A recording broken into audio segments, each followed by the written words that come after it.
Hello दोस्तों, welcome to the channel. आज हम बात करने जा रहे हैं राजतरंगिणी की, जिसका लेखक है कल्हण, जो एक बहुत ही एम्बिशियस लेखक था और इसको भारतीय इतिहास में पहला इतिहासकार होने का दर्जा दिया गया है। कल्हण के पिता, जिनका नाम चंपक था, वो भी एक बहुत अच्छे स्कॉलर थे और जिनको कश्मीर के राजा हर्ष ने पैट्रोनाइज किया था। कल्हण भी राजा हर्ष के दरबार में 1089 से 1101 तक रहा, लेकिन थोड़े समय बाद वो वहां से अलग होकर उसने इंडिपेंडेंटली राजतरंगिणी की रचना की। और जिस समय में ये बुक लिखी गई उस समय कश्मीर में राजा जय सिंह रूल कर रहा था, जिसका टाइम लगभग 1148-49 के आसपास का था। इंडियन हिस्ट्री में राजतरंगिणी पहली ऐसी बुक है जो क्रोनोलॉजिकली एक सिस्टमैटिक वे में लिखी गई है और इसको संस्कृत के ऐतिहासिक ग्रंथों में मुकुटमणि कहा गया है। और कहा जाता है कि ये बुक उसी शैली में लिखी गई है जिस शैली में महाभारत की रचना हुई। कल्हण ने अपनी बुक को लिखने के लिए अपने से पहले लिखी गई 11 बुक्स को कंसल्ट किया, उनके रेफरेंसेस लिए, जिनमें से सिर्फ एक अभी उपलब्ध है जिसका नाम है नीलमत पुराण। और राजतरंगिणी में टोटल 8 तरंग यानी 8 चैप्टर्स हैं, जिसके अंदर 8000 श्लोक उसने लिखे हैं। कश्मीर के राजा हर्ष ने काफी संपत्ति लूटी, जिसके लिए कल्हण ने उसको तुरुष्क नाम दिया है। तुरुष्क वो शब्द है संस्कृत का जिसको हम तुर्क के लिए यूज करते हैं। फिर कल्हण अशोक को कश्मीर का पहला मौर्य शासक बताता है जिसने श्रीनगर की स्थापना की, और क्योंकि वो शैव मतावलंबी था यानी शैव भक्त था, इसके लिए उसने विजयेश्वर मंदिर का निर्माण भी किया।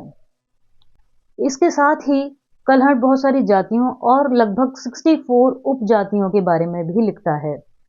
वो सती प्रथा के बारे में भी बताता है। फिर कश्मीर के राजा अनंत वर्मन के टाइम पे वो एक इंजीनियर का जिक्र करता है जिसका नाम था खूय, और उस खूय नाम के इंजीनियर ने झेलम नदी के तट पे एक डैम बनाकर नहरें निकाली थी। वो कुषाण रूलर कनिष्क के बारे में भी बताता है जिसने कनिष्कपुर बसाया और कुंडलवन के अंदर फोर्थ बुद्धिस्ट काउंसिल का आयोजन किया।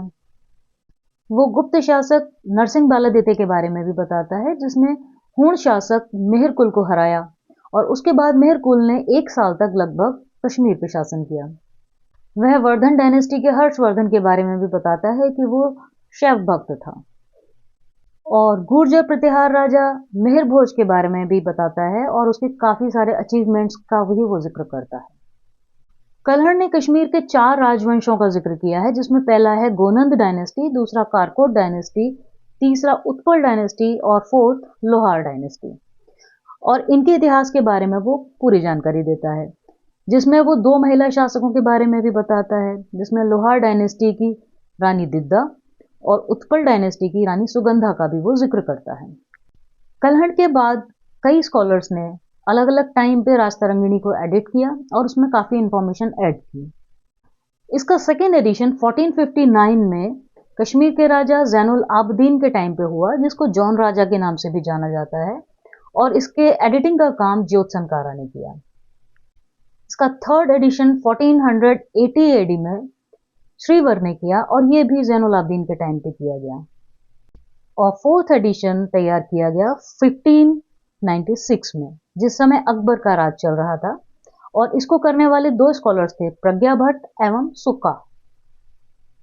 और आपको ये जानकारी कैसी लगी इसके लिए कमेंट्स में जरूर लिखें और प्लीज लाइक शेयर जरूर करें।